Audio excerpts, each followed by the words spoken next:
Okay, so the graphics on that first game really sucked.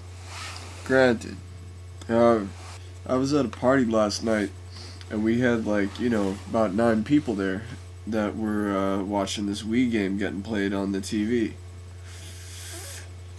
And I mean, lots of people were high and drunk and whatnot, but people were still able to play this game, and I think that's pretty impressive. Like, there was one guy that was there that was 70 years old, and he said, he's a sport dude. Like, this dude plays hockey and whatnot. And he's like, well, I don't know. How do you play? It looks complicated.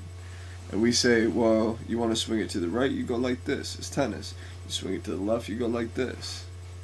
He says, that's it. That's all you got to do. And I mean, that's the thing. It's the concept of a game that makes a game. It's not the graphics of a game that make a game. Yeah, I know my history. I'm a bit of a Nintendo fan, I'll admit that, but I don't own a Nintendo Wii. The latest console that I own is a used PlayStation 2 that I bought. And lately I played Shadow of the Colossus, and that game was kick-ass. And you know why? It was because of its concept. I mean, I was fighting these monsters that were as big as fucking buildings. It's cool. Like, the graphics look realistic, but not to the point where you're like, oh my god, I can see every strand of hair on that man's head. I got no reason to want to see this dude's sweat glands, alright? That's pointless.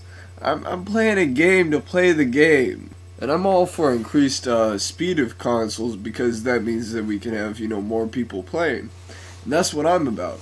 PlayStation 3, I think I see more like 2 players and whatnot. And me, I'm trying to have a party, like, I'm trying to have people come over, and people don't know the game, and they're like, well, alright, I'll give it a try.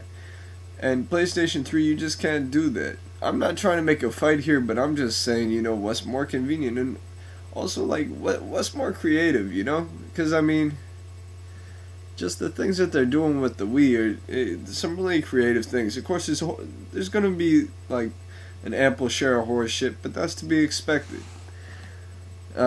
Like that Super Monkey Ball or whatever game that was there. I mean, that looks like the game that came along with my computer. Right up there with Gold Digger and Solitaire. Oh, and one more example.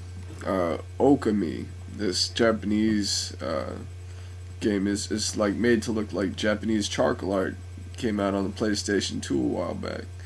I mean, it was the graphics that made that game, but it wasn't the fact that they could produce better graphics. It was just the fact that those graphics were innovative, that there was a different flow and design to the game, And that's just my word on it.